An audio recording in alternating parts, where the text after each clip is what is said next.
My dear students, आज के इस वीडियो में ग्लूकोज के रिमेनिंग केमिकल प्रॉपर्टीज को स्टडी करेंगे।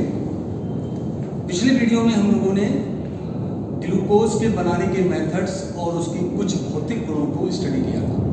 तो आज का हमारा मेन टॉपिक है ग्लूकोज और इस ग्लूकोज के अंतर्गत केमिकल प्रॉपर्टीज। पिछले वीडियो में हम लोगों ने हाइड्रोक्सिल समूह के कारण अपक्रियाएं देखी और कार्बोनिक ग्रुप की अपक्रियाओं को स्टडी किया। तीसरा इसके अंदर आता है रिएक्शन ड्यू टू एल्डिहाइड। तो ये आज हम उसको कंटिन्यू करेंगे। ये जो रिएक्शंस हैं ये एल्डिहाइड ग्रुप की उपस्थिति को शो करती हैं। तो reactions due to aldehyde group, glucose के अंदर एक एल्डिहाइड ग्रुप है इसलिए ये एल्डोहेक्सोज है और इसको हम रिएक्शन करेंगे। इसका आप डाल सकते हैं reaction with Fehling solution. Fehling solution के साथ अपक्रिया देखते हैं जरा क्या होता है। जब ग्लूकोज के जलीय विलयन में फेलिंग विलयन डालकर हम गर्म करते हैं तो ग्लूकोज जो फेलिंग विलयन के अंदर क्यूप्रिक ऑक्साइड होता है उसको क्यूप्रस ऑक्साइड के लाल अवक्षेप में अपचयित कर देता है और अपने आप ग्लूकोज का ग्लूकोनिक अम्ल में ऑक्सीकरण हो जाता है। तो एल्डिहाइड ग्रुप के कारण ये अपक्रिया होती है। जरा देखेंगे ग्लूकोज को हम इस तरीके से प्रदर्शित करेंगे CHOH का होल 4 और CH2OH। इस फेलिंग सॉल्यूशन के अंदर जो मेन पार्ट रहता है वो क्यूप्रिक ऑक्साइड होता है। इसको जब गर्म किया तो गर्म करने पर ये एल्डिहाइड ग्रुप ऑक्सीकृत होता है अम्ल में COH, CHOH का होल 4 और CH2OH बना और ये क्यूप्रिक से क्यूप्रस ऑक्साइड बनता है और इसका लाल अवक्षेप आता है। ये अपचयन हो गया। तो ये अपक्रिया एल्डिहाइड ग्रुप के कारण होती है और ये हमारा ग्लूकोनिक एसिड बनता है। ऑक्सीकरण हो गया ग्लूकोज, ये एल्डिहाइड ग्रुप के कारण रिएक्शंस। इसी प्रकार हम और रिएक्शंस को देख सकते हैं। इसकी reaction with Tollens reagent, reaction with Tollens अपक्रमक, टॉलेंस रीजेंट के साथ ग्लूकोज के जलीय विलयन में टॉलेन अपक्रमक मिलाकर गर्म करने पर रजत दर्पण बनता है। ये हमारे यहाँ प्रैक्टिकल में भी है, आप लोग कर सकते हैं। जो ग्लूकोज में एल्डिहाइड ग्रुप है ये जो टॉलेंस अपक्रमक है जिसके अंदर सिल्वर ऑक्साइड होता है उसको सिल्वर में अपचयित कर देता है और सिल्वर का या तो काला अवक्षेप आता है या रजत दर्पण बनता है। तो ये अपक्रिया भी एल्डिहाइड ग्रुप के कारण होती है। जरा देखेंगे ये हमने ग्लूकोज को लिखा CHOH का होल 4 CH2OH। टॉलेंस रीजेंट में जो मेन पार्ट होता है वो सिल्वर ऑक्साइड होता है। इसको गर्म करेंगे तो गर्म करने पर ये सिल्वर का काला अवक्षेप आता है ब्लैक PPT, या फिर कभी कभी इसका सिल्वर मिरर बनता है, रजत दर्पण, सिल्वर मिरर, और ये ग्लूकोज का ग्लूकोनिक अम्ल में ऑक्सीकरण हो जाता है। तो ये रिएक्शंस ये सिद्ध करती हैं कि ग्लूकोज के अंदर एक एल्डिहाइड ग्रुप उपस्थित है। तो ये दो रिएक्शन इसके एल्डिहाइड ग्रुप की स्थिति को प्रदर्शित करते हैं। अब हम इसकी नेक्स्ट प्रॉपर्टीज की ओर चलते हैं जिसका नाम है ऑक्सीडेशन, ऑक्सीकरण। आपको ये बताना चाहेंगे कि ग्लूकोज भिन्न भिन्न ऑक्सीकारकों की उपस्थिति में ऑक्सीकृत होकर भिन्न भिन्न उत्पाद देता है। तो सबसे पहले हम इसका ऑक्सीकरण कराते हैं ब्रोमीन वाटर के द्वारा। फर्स्ट ऑक्सीकरण है by oxidation by bromine water.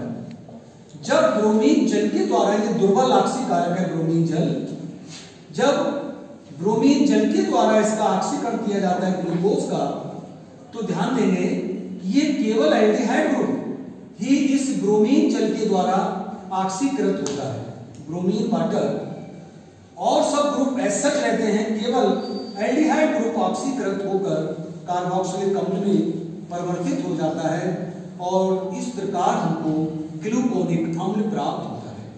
तो ब्रोमीन जल द्वारा ऑक्सीकरण करने पर हमको ग्लूकोनिक अम्ल बना क्योंकि ब्रोमीन वाटर एक दुर्बल ऑक्सीकारक है। अगर हमने इसके जगह पर कोई प्रबल ऑक्सीकारक ले लिया, जैसे सांद्र नाइट्रिक अम्ल या हम कोई और अन्य प्रबल ऑक्सीकारक भी ले सकते हैं, तो हमारा ये देखेंगे, ये बहुत इंपॉर्टेंट है। अगर हमने सांद्र नाइट्रिक अम्ल के द्वारा ऑक्सीकरण कराया, सांद्र नाइट्रिक अम्ल एक प्रबल ऑक्सीकारक है, तो यहां समझेंगे ये एल्डिहाइड ग्रुप भी अम्ल में ऑक्सीकृत होगा और ये जो प्राइमरी अल्कोहल है ये भी अम्ल में ऑक्सीकृत होगा, डायरेक्ट ऑक्सीकृत हो जाएगा और इस प्रकार हमको एक यौगिक मिलेगा COOH, CHOH का होल 4 COOH। इसे हम ग्लूकोसैक्रिक एसिड कहते हैं, ग्लूकोसैक्रिक अम्ल कहते हैं। इसमें एल्डिहाइड और प्राइमरी अल्कोहल दोनों का ही कार्बोक्सिलिक अम्ल में ऑक्सीकरण हो जाता है। तो इस प्रकार हमको उत्पाद भिन्न भिन्न उत्पाद प्राप्त होते हैं भिन्न भिन्न ऑक्सीकारक की उपस्थिति। नेक्स्ट प्रॉपर्टी बहुत ही इंपॉर्टेंट, जिसका नाम है अपचयन, रिडक्शन। रिडक्शन में भी हम इसके दो प्रकार से रिडक्शन करेंगे। पहला रिडक्शन करेंगे, चाहे हम सोडियम अमलगम ले लें या निकेल ले लें। निकेल या सोडियम अमलगम अपचायक के द्वारा जब ग्लूकोज का अपचयन किया जाता है तो ग्लूकोज का यह एल्डिहाइड ग्रुप अपचयित होकर प्राथमिक अल्कोहल देता है, प्राइमरी अल्कोहल में अपचयित हो जाता है, जिसे हम सॉर्बिटॉल कहते हैं, जो कि एक हेक्साहाइड्रिक अल्कोहल है। जरा देखेंगे, बहुत अच्छा है। ये आपने एल्डिहाइड ग्रुप लिया CHOH 4 और CH2OH। जब इसका आपने अपचयन किया, देखेंगे तो यहां पर हमने निकेल ले लेते हैं या आप सोडियम अमलगम भी ले सकते हैं। तो यहां पर यह अपचयन होकर CH2OH बनेगा, CHOH का होल 4 बनेगा और CH2OH बनेगा। इसके अंदर 6 हाइड्रोक्सिल समूह उपस्थित हैं, 2 प्राइमरी और 4 सेकेंडरी। ये एक हेक्साहाइड्रिक अल्कोहल है और इसका नाम होता है सॉर्बिटॉल। तो निकेल की उपस्थिति या सोडियम अमलगम ले सकते हैं तो सॉर्बिटॉल बनता है। अब एक बहुत इंपॉर्टेंट इसके अंदर आता है second, reduction by red phosphorus and iodine. लाल फास्फोरस और आयोडीन के द्वारा अपचयन करते हैं। तो ये क्वेश्चन आता है, सिद्ध करो ग्लूकोज के अंदर 6 कार्बन एक रिज श्रृंखला में जुड़े हैं। आप सिद्ध करेंगे। उस सिद्ध करने के लिए आपको ये समीकरण बहुत काम आएगी। बाय रेड फास्फोरस और आयोडीन के द्वारा जब हम इस ग्लूकोज का अपचयन करते हैं तो देखेंगे जरा, इस ग्लूकोज को हमने लिखा और इसका लाल फास्फोरस, रेड फास्फोरस और आयोडीन के द्वारा हमने इसका अपचयन कराया। तो अपचयन करने पर हमको मिलता है 2-आयोडोहेक्सेन। पहले हमको CH3 CHI CH2 का होल 3 CH3, इसका नाम है 2-आयोडोहेक्सेन। इसका पुनः और यहां टेम्परेचर रखते हैं 100 डिग्री सेंटीग्रेड। इस 2-आयोडोहेक्सेन का फिर लाल फास्फोरस और आयोडीन से अपचयन करा दिया तो यहां पर हमारा बनेगा 100 डिग्री सेंटीग्रेड लेते हैं यहां और यहां पर बनेगा CH3 CH2 का होल 4 CH2।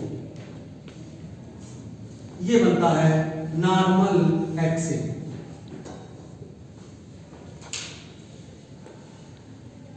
नॉर्मल हेक्सेन, ठीक है। ये नॉर्मल हेक्सेन इस बात को सिद्ध करता है कि इसके अंदर 6 कार्बन एक सीधी श्रृंखला में जुड़े हैं। ये उस रिएक्शंस की पुष्टि करता है। अब हम बहुत ही इंपॉर्टेंट प्रॉपर्टीज को इसकी डिस्कस करने जा रहे हैं। इसका नाम है reaction with phenyl hydrazine. Phenyl hydrazine के साथ अपक्रिया। वैसे तो यह क्रिया बहुत बड़ी है, एक कॉम्प्लेक्स रिएक्शन है, 3 पदों में होती है। जब हम ग्लूकोज की एसिटिक अम्ल में फिनाइल हाइड्राजीन की अधिकता में अपक्रिया कराते हैं तो ग्लूकोसाजोन बनता है। ये बहुत इंपॉर्टेंट रिएक्शन है, 3 पदों में होती है। आप इसको एक सिंगल पद में भी लिख सकते हैं। देखेंगे ये ग्लूकोज है और इसकी फिनाइल हाइड्रोजन के साथ अधिकता में क्रिया लेते 3 अणु लगते हैं। फिनाइल हाइड्रोजन का सूत्र होता है C6H5NH2। ये फिनाइल हाइड्रोजन एसिटिक एसिड विलयन में इसको विलयन बनाते हैं और क्रिया कराते हैं जब, तो ध्यान देंगे क्या क्या बनता है। इसके आगे का उत्पाद हम यहां लिख रहे हैं।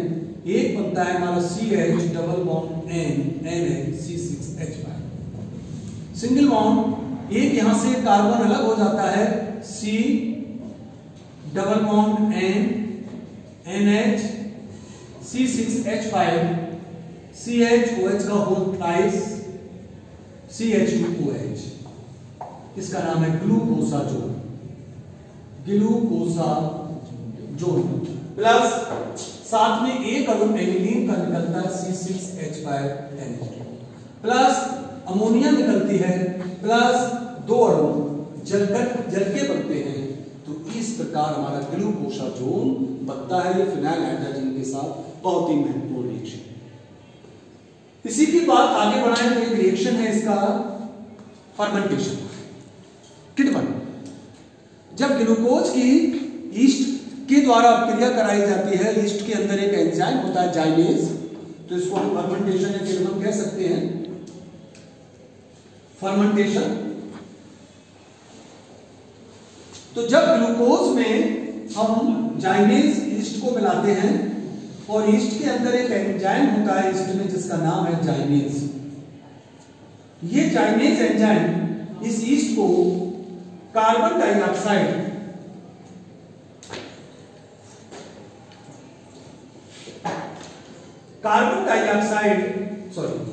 एथिल अल्कोहल और कार्बन डाइऑक्साइड में अपघटन कर देता है।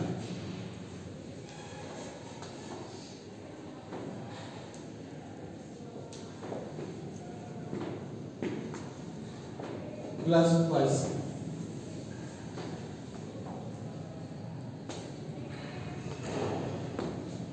ग्लूकोज का एथिल अल्कोहल और कार्बन डाइऑक्साइड में विघटन हो जाता है।